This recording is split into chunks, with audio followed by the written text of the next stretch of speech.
딱히 해야 할 것도 생각할 것도 없는데 머릿속은 항상 잡다한 것으로 가득 차 있었고, 이 찝찝한 기분을 정리하기 위해, 그리고 돌아왔을 때 새로운 것을 받아들일 준비의 일환으로 머릿속을 정리코자 떠난 여행이다. 절대 뭔가를 생각하고자 또는 새로운 것을 받아들이고자 하는 것은 절대 아니었음에도 불구하고 예상치도 못한 생각들과 차오르는 애국심으로 여행은 시작되었다.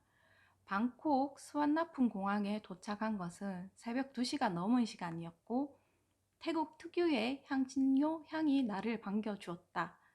바가지를 피하기 위해 그랩으로 갈 택시를 호출을 했고, 호출한 택시를 찾기 위해 자동차 번호판들을 주시하기 시작했다. 그런데 거의 모든 차량이 일본 차였고, 오토바이 또한 마찬가지였다. 나의 경제 상식으론 이해 가지 않았다. 다음 날 낮에 본 시내 광경 또한 마찬가지였고, 버스를 보는 순간 확신이 들었다. 버스의 100%가 일본 차였고, 이 사실이 말하는 것은 태국은 일본 자본에 의해 움직이는 나라라는 것을. 세븐일레븐, 백화점의 일본 브랜드, 혼다보트, 미니소 등 시야만 돌리며 곳곳에서 그것을 확신할 수 있는 것들을 찾아볼 수 있었다. 그래, 이것이 내가 이 여행에서 생각하지 못한 생각들이었던 것이다. 나의 목표는 생각하지 않는 것이었고, 한국이 아닌 곳에서 머릿속의 자유를 느끼고 싶었던 게 목적이었는데, 불행히도 이런 생각은 이번 여행이 끝날 때까지 꼬리에 꼬리를 물었다. 방콕에서 파타야로 가는 고속도로 위, 차밖에 보이는 낡은 건물들과 도로. 태국은 불과 60년대 이전만 해도 우리나라보다 잘 사는 나라였다고 들었다. 무엇이 몇십 년 만에 두 나라를 다르게 만들었을까? 잘 살아보고 싶다는 의지와 믿음, 그리고 새로운 것과 좋은 것을 좋아하고 불편한 것을 싫어하는 국민성, 그리고 꾸준히 높은 교육열. 남들 다 할 수 있는 말이지만 나는 이것을 마음으로 느낀 것 같다. 라오스 비엔티엔 와타이 공항. 선명하게 보이는 삼성 로고가 반가웠다. 비행기 옆자리에 탄 인도 쪽 사람으로 추정되는 사람은 저 길고 긴 비자라고 적힌 줄에 가서 서 있다. 나는 텅 빈 한국인 이외의 사람이 없는 줄로 인도되었고, 이번에도 무비자 편도로 입국하는데 아무런 제약이 없었다. 한창 국뽕이 차오를 때쯤 공항 환전소에서 일본인 2명이 엔화 환전을 하고 있었다. 일본인이 엔화를 끼브로 환전하는데 뭐가 이상한 일이냐라는 생각을 할 수 있겠지만, 라오스는 워낙 환전이 손해를 많이 보는 구조였고, 엔화는 달러로 환전하는 것과 다를 바 없었기 때문이다. 차오르던 국뽕에 찬물을 끼얹었다. 비엔티엔, 라오스의 수도이긴 하지만 우리나라 읍면 단위의 시골 같은 곳이었다. 좋은 호텔이라고 해도 모텔 수준의 시설과 서비스 또한 그렇게 좋지 못하였다. 심지어 나는 이 호텔에서 사기까지 당했다. 순수한 사람인 줄 알았는데 순수하게 사기를 쳤고, 이런 사기극은 라오스 여행 내내 계속되었다. 태국에서 차를 유심히 봐서인지 여기서도 이상하게 차량들이 눈에 들어왔다.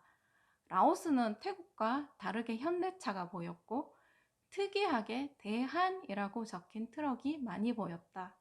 궁금해 하던 중 10년 전쯤 TV에서 본 한 기업이 생각났다. 코라오. 방송을 봤을 당시에도 한국인으로서의 자부심, 차오르던 벅참을 느꼈었는데, 실제로 여기 환경을 보니 이건 기적이랄까? 내가 간 지금 이 시점에도 라오스는 국토의 대부분이 미개발 지역이라고 해도 될 정도였고, 시내 조금만 벗어나도 비포장 도로였다. 비만 오면 산사태, 교량 유실 등으로 인하여 고립이 우려스러울 정도였다. 실제 내가 라오스를 떠나고 10일 후쯤인가 중국인 관광객들이 탄 버스가 전복되는 사고가 발생했다는 뉴스를 볼 수 있었다. 가난한 나라일수록 행복지수가 높다는 통계가 있었던가?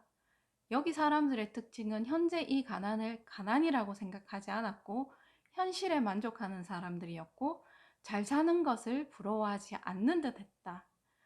이런 사람들이니 열심히 해서 잘 살려는 의지는 찾아볼 수 없었고 대충 일을 끝내길 원했다.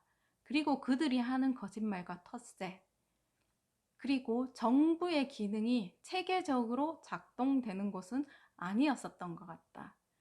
이런 삼박자가 잘 맞아떨어지는 곳에서 도로를 포장하고 전기를 끌어 공장을 짓고 사람들을 고용하고 세금을 내고 사회에 환원하고 기업인이 되고 싶었던 입장에서는 그저 그 성공이, 리더십이, 추진력이 존경스럽고 같은 한국인인 것이 고마울 따름이었다. 비엔티엔, 방비행, 루앙프라방으로의 이동은 미니밴을 이용했다. 미니밴은 마치 타임머신과도 같았다. 우리 부모님 세대가 어떤 환경에서 생활했는지 간접적으로 볼 수 있었고, 낡은 다리, 도로 옆 절벽, 비포장도로, 오래된 건물. 아마 우리나라는 식민 통치와 전쟁으로 인해 저것보다 더 열악한 환경에서 시작했을 것이다. 느낀 바 없이 세뇌당하듯 교육받아온 한강의 기적이란 말이 세뇌가 아니고 사실이었음을 깨닫는다.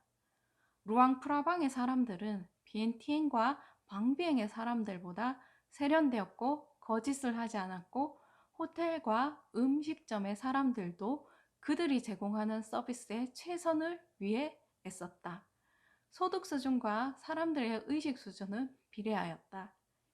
일찍이 유럽인들의 휴양지였던 루앙프라방은 다른 곳보다 자본주의를 빨리 받아들인 것이 이유인 것 같았다. 그 밖에 라오스에서 느꼈던 것들은 첫 번째, 돈을 쓰는데 그렇게 유쾌하지 않았다. 마치 공산주의에서 돈을 쓰는 느낌을 간접 체험한 기분이랄까? 그리고 다른 한 가지는 이상하게 중국 영향을 많이 받는 나라라는 느낌이 들었다.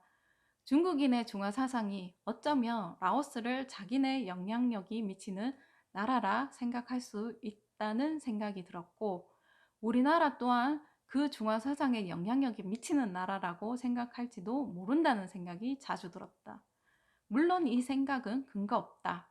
하지만 나는 중국인의 중화 사상은 우리가 생각하는 그 이상이란 걸 호주에서 깨달은 바 있다.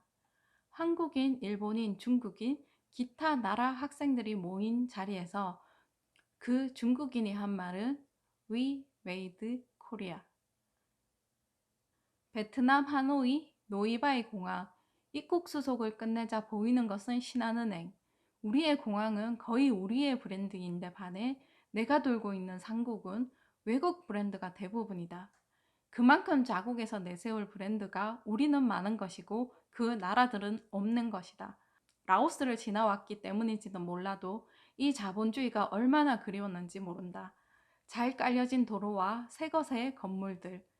택시에서 본 하노이의 모습은 작은 한국이었다.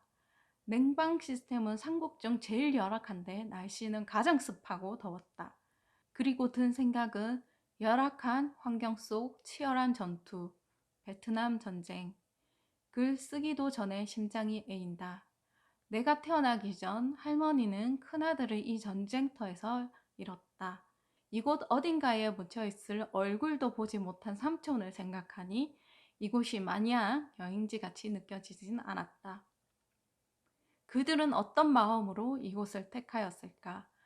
가난한 나라의 국민이자 가난한 집안의 장남이라는 책임감, 살아 돌아올 수 있다고 생각은 했었던 것인가? 아님 그것도 아니었었던 것인가? 그곳에 보낼 수밖에 없었던 가족들과 갈 수밖에 없었던 자들의 마음, 그 마음이 느껴준 눈물이 핑 돈다. 우리는 그들의 희생을 바탕으로 한강의 기적을 이루어낼 수 있었던 것이다. 결국 가난한 나라에서 태어난 그들은 이곳이 전쟁터였지만 부유한 나라에서 태어난 나는 이곳이 여행지가 되었다. 편의점의 과자류는 한국, 일본, 기타 지역과 자국 제품 이런 순으로 많았다. 자국의 편의점에 당연히 자국 제품이 더 많을 것이라는 생각은 제조업이 발달한 나라에서만 누릴 수 있는 특권이었음을 깨달았다. 우리의 편의점에서는 우리의 과자가 대부분 진열되어 있고 그것을 먹을 수 있다라는 그 아주 작은 것에 또 울컥했다. 삼국을 여행하면서 무비자 편도 입국에도 불구하고 입국 시 문제가 없었다. 말로만 듣던 우리나라의 여권 파워와 국격이란 것을 실감하였다. 번 돈으로 대부분의 국가를 자유롭게 여행할 수 있는 것을 내가 노력해서 된 것은 아니다. 내가 이 시점에 이 나라에 태어났기 때문에 가능한 것이다. 이것은 우리 윗대의 노력과 때로는 목숨과도 맞바꾼 것이다. 이런 노력들이 없었더라면 우리도 이들 삼국과 다를 바 없었을 것이다. 이런 나라를 만들어 주셔서 너무나 감사합니다.